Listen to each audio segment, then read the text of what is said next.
Hi guys, how's everybody doing this evening? I just want to give a quick review on the sd40ve.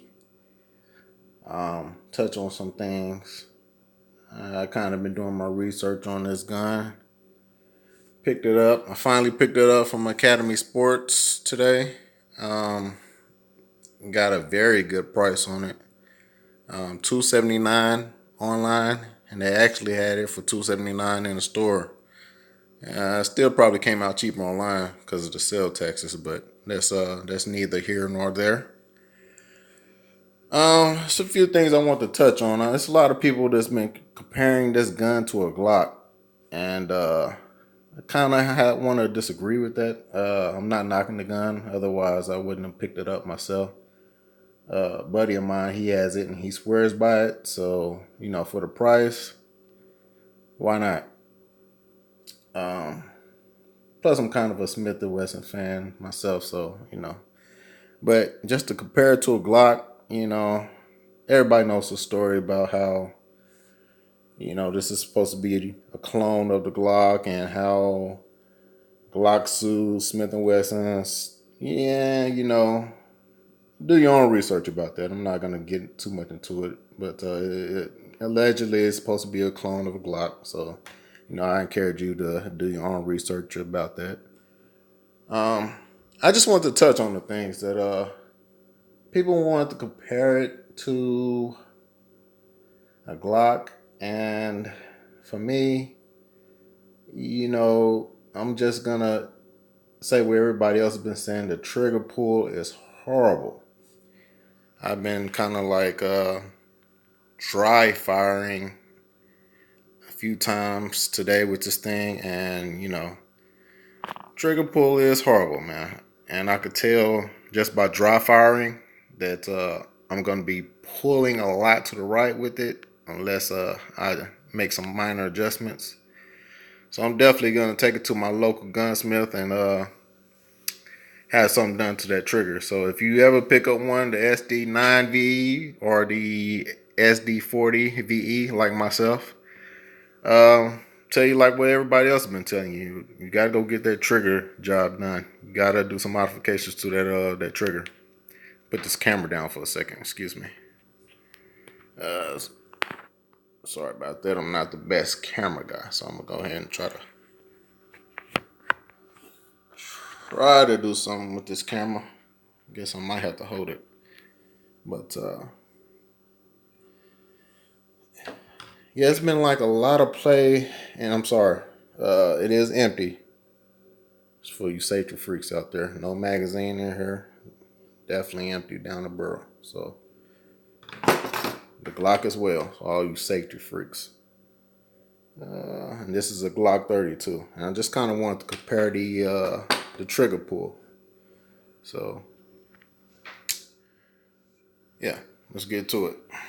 So I'm gonna try to put this camera down.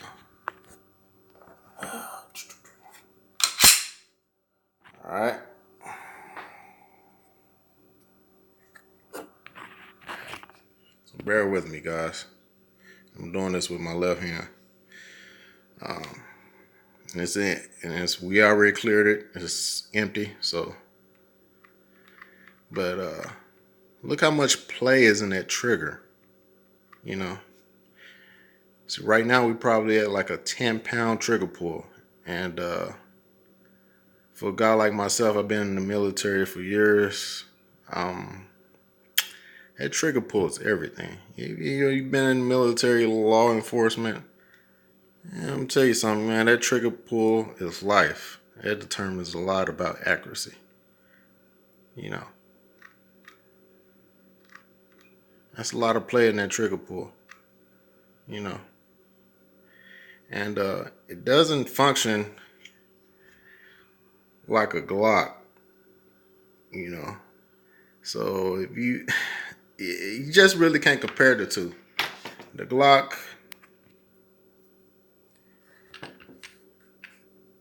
and the Smith and Wesson, it's just like night and day. I'm so used to this Glock. I've been having it for years, and just there's no modifications really that you need to do to a Glock. That's my personal opinion. But and this is a Glock 30. It's a 45, and that thing is accurate as hell for such a big cartridge, for a big round. 230 grand is accurate as hell. But I can tell right now from this trigger pull from the Smith and Wesson. I hope I have some luck with it at the range. That's for sure. But let me try to give you guys a more of a view with this trigger pull. Just been so you can get a good idea of what you're gonna get yourself into if you buy this gun. And if I can just get a good angle, I'm gonna put this camera down, and I'm gonna give you guys try to give you a good idea of how this trigger pull is on this gun.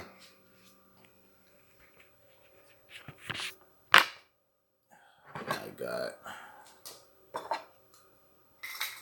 So just work with me, guys. Work with me. I'm sorry, the camera and stuff. Now with my, look at that. It's got to be at least 10-pound trigger pull.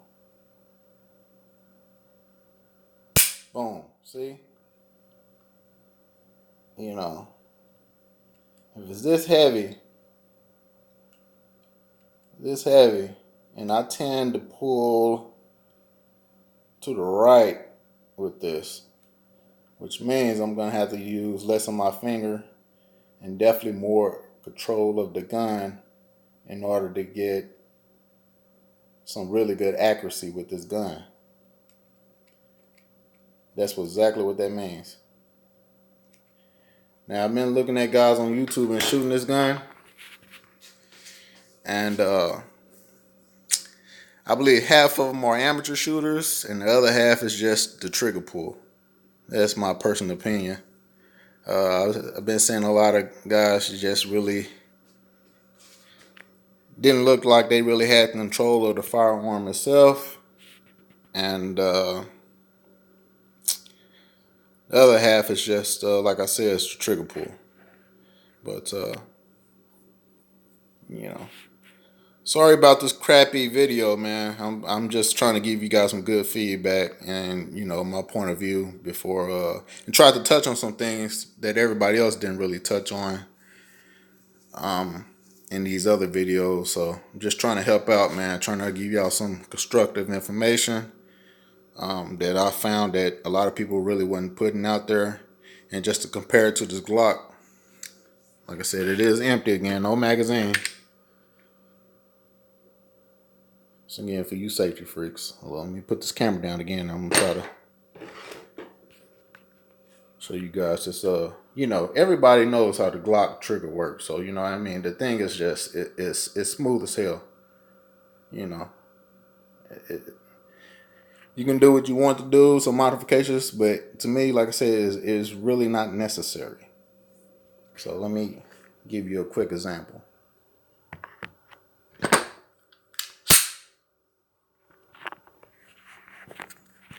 my God.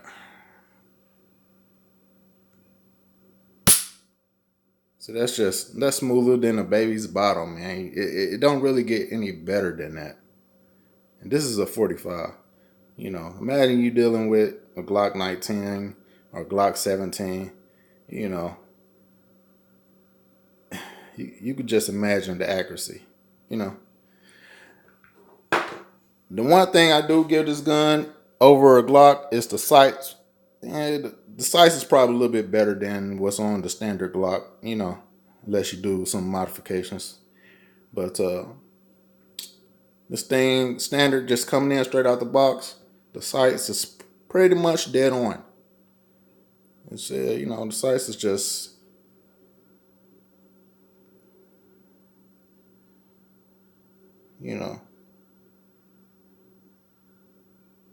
And that's what, you know, a lot of people been saying. The sights, it's just pretty much right there, you know. So there you have it, guys. I'm sorry, like I said, apologize for the crappy video. I wish I had a cameraman or something, but you know, I'm working with what I got, trying to put out some good constructive information. You get the sd9ve or the sd40ve. Long story short, go to your local gunsmith, and or you can do it yourself. You know, get that trigger pull down to like 5 pounds or something. You know, but right out the box, I think it's like a 10 pound trigger pull. Who knows? You know, but it's too much, man. It's just too much play in it, and it's just, you know, I don't like it. Like I say, I've been in the military for years, man, and that trigger pull is everything. You know, trigger pull, breathing, and you're aiming. 3 components right there, and you can't go one without the other. So, like I said, that trigger pull is life. So, there you have it, man.